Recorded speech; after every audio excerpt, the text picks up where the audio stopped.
Riding through the solar system, our spaceship hit a rock. We crashed down on the nearest planet and waited for a tow truck. It would only take 3,000 years, so we thought we'd look around and learn about this planet from the creatures that we found. And when they speak, they always sing. So we learn from all the animals how to be an Earthling. Learning how to be an Earthling. How to be an Earthling. Learning how to be an Earthling. How to be an Earthling. Learning how to be an Earthling. How to be an Earthling. Learning how to be an Earthling. How to be an Earthling. Yeah.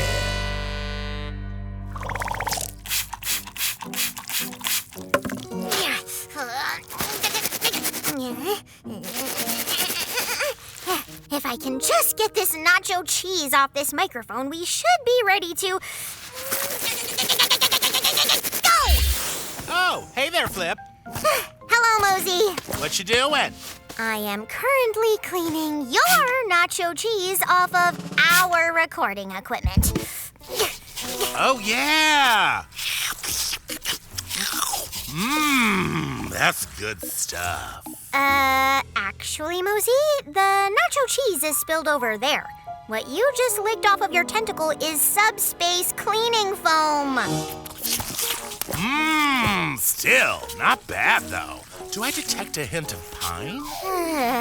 You are just lucky that it's non-toxic subspace cleaning foam. Ugh. Anyway, I am almost done with the cleaning. This studio must be in tip-top shape for our Earthling guests today. They are very important. Ooh! Who do we have booked in today, Flip? Is it those big, angry, stripy, jungle kitty furry things with the little ears? You mean tigers? Yes! That's it! Gets me every time. No, Mozi, we are not having a tiger on the show today. Then who, Flip? Who could be so important that you have to clean up all my nacho cheese fillings? You know, I was saving those for later, right? Well, Mozi, as it turns out, these Earthlings are perhaps the most important ones we have met yet. Really? Correct. They are so advanced that they are able to spend most of their lives inside. Ooh, just like us. Yes, and also like us, they have no need to hunt for their food. Other creatures simply bring it straight to them. Wow! Now that's what I call service. In fact, it would not be much of an exaggeration to say that these Earthlings are this planet's dominant species. Is it who I think it is? The ones beginning with P? That is correct, Mozi. Why didn't you say so, Flip? I'm in no shape to meet a dominant species. I haven't even started on my slime care routine yet. When are they getting here? They should be here any minute, Mozi. Oh my. I need to get ready. I wonder if my formal Flixnar suit still fits. Stall for me when they get here, Flip. I'll be right back. Mozi! Beaming to all 42 corners of the multiverse, it's a special travelogue edition of Flip and Mozi's Guide to How to Be an Earthling with Flip and Mozi. Hello, intergalactic listeners, and welcome to another episode of Flip and Mozi's Guide to How to Be an Earthling. I am Flip, and I am Mozi. Whew. Did I miss them? No, Mozi, our guests have not arrived yet. I was simply introducing our audience to... what are you wearing? It's my Flixnar suit. Can you believe it still fits? I think you and I may have have different definitions of fit, Mozi. Yeah, I've had this thing since I was in travelpod school. Uh-oh. Whoops. That actually feels a lot better. And why is today the day that you've decided to wear it again? Well, I want to look good for our guest today, don't I, Flip? The most dominant life form on Earth? I can't wait! And for all our listeners at home, a dominant life form is a species that has become so advanced that it no longer needs to worry about things like food or shelter for its survival. Yeah! Chilling indoors, room service, woo! Our guests today are living the good life. Yes, Mozi, but our guests are not a singular species. That's right. Our guests today belong to a group of animals known as... pets! Yeah! Pets are an incredible group of animals. They have made their way to the top of the food chain on this planet, even going as far as to mind control other species to bring them food, put them to bed, and even pick up their poo-doo. Can you believe it, Flip? They pick up their poo-doo. I certainly can believe it, Mozi. Two of the most popular species in this class of animals known as pets are cats and dogs. That's right, Flip. These two Earthlings are incredible. And thanks to our brand new state-of-the-art Roswell 5000 Happy Zapper teleporter program for humane catch and release, they join us here in the studio today. Please welcome Cat and Dog. Wow! Hello, pets. It is truly an honor to have both of you here on the ship with us today. Okay now, Cat, let's start with you. Run us through a typical day in your life as a pet cat. Oh, really? Naps? I love naps. What's your favorite napping style? Loaf position. I don't think I've tried that one. Oh yeah. Oh, you gotta nap in the sun. I'm sorry.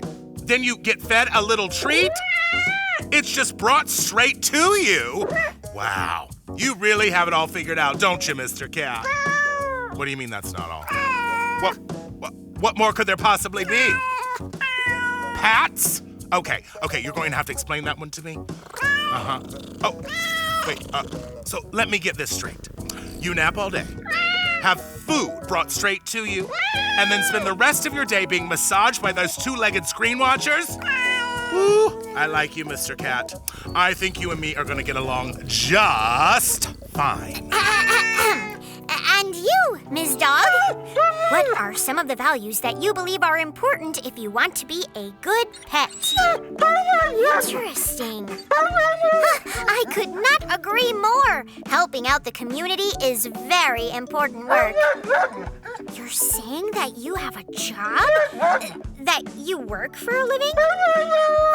As a service animal. How interesting. Oh, because the two-legged screen watchers are delicate creatures and you're able to give them some semblance of stability in a chaotic and ever-changing world?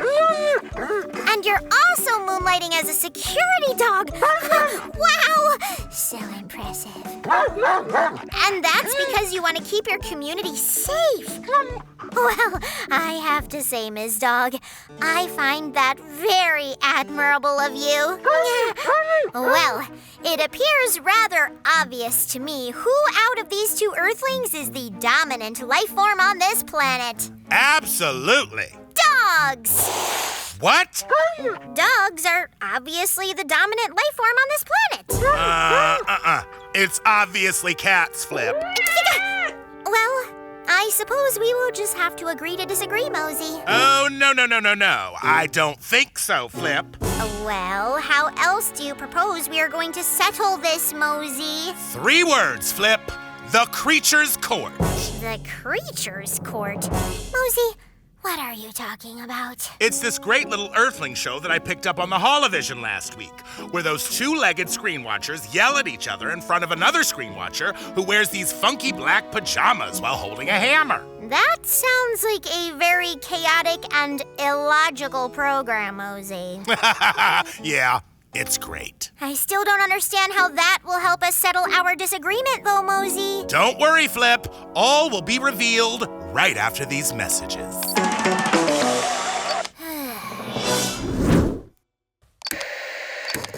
You're about to enter the creature's court. The animals are real. The cases are not. Only one can come out on top. Who will be named this planet's dominant Earthling? Find out on this episode of The Creature's Court.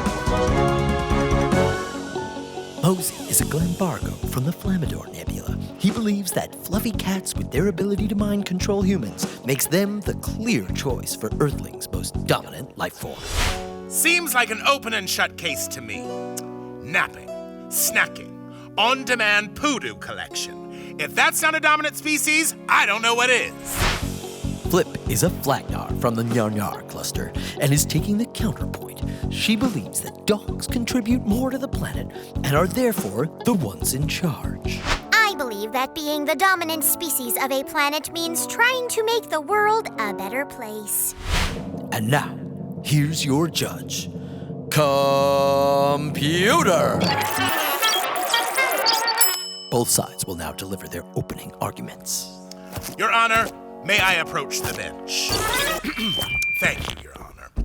Now, it seems obvious to me that my client, Mr. Cat, is the dominant species of life on this planet. The only thing that he has to worry about is how comfy his couch is. The only question he has to answer each morning is, do I want to play with this very expensive toy that my screen watcher just bought for me? Or do I want to completely ignore it and sit in this cardboard box?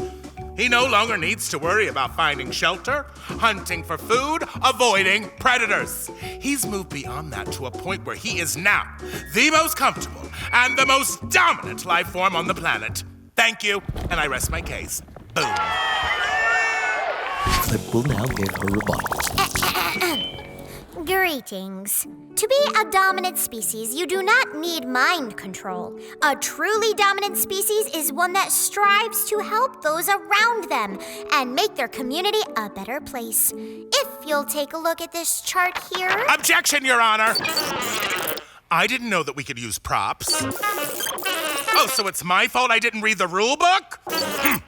Okay, sure. As I was saying, if you take a look at this chart, you'll see that dogs are employed in leadership positions in almost all facets of Earthling society. From security dogs to sniffer dogs to guide dogs, these animals have compassion. And it's that compassion that makes them the most dominant life form. When the screen watchers haphazardly throw a ball out of reach, who is it that goes and retrieves it? Dogs! When the screen watchers need their slippers but are unable to stand for some reason, who goes and gets those slippers? Dogs! When the screen watchers have been inside for too long, who is it that straps that leash to their hand and takes them out for walkies? Dogs! They are there for the two-legged screen watchers. They are there for their community, and they are there for this planet. And that is why there can be no doubt that dogs are the dominant life form on this planet. Computer will now deliberate on today's arguments and come to a decision on who is this planet's dominant life form. What is it, Mozi? I think it's Computer's decision. I know that, Mozi. What does it say? In the case of cat versus dog, I, Computer, find the dominant life form on this planet to be... neither? What? These two animals live in harmony inside the one house with neither one dominating the other. Not to mention the screen watchers that are also found in that dwelling. Right! Let's see. Therefore, I cannot determine that either one of these Earthlings is the dominant species. Case closed. Huh. You know, I actually kind of like that, Flip. That on this planet, you don't even need to be the same species to be a family. You just need to look out for and care for each other, which is, 1, not very dominating, and 2, seems like the kind of relationship that these two Earthlings have. A fantastic closing statement, Mozi. Though I suppose it's not that surprising. What do you mean? Well, you and I are different species from different galaxies, and we're also sort of like a family. Hey, yeah, that's true. And there you have it, folks. Another heartwarming conclusion to The Creature's Court.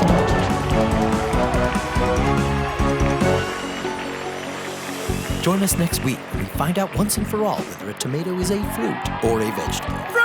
Vegetable. That's next week on The Creature's Court. And that concludes another very special episode of How to Be an Earthling! And what an episode it was. We settled once and for all that cats are, in fact, the dominant form of life on this planet. Not quite, Mozi. But we did learn a lot of important lessons, such as... 1, there are several animals on this planet, but only a few of them are able to manipulate the two-legged screen watchers to do their bidding. These animals are called pets. 2, although many animals can be considered pets, 2 of the most popular kind are cats and dogs. And 3, cats are better than dogs. Mozi! What? You know it's true. Well, until next time, I'm Flip. And I'm Mozi. And this has been How to Be an Earthling.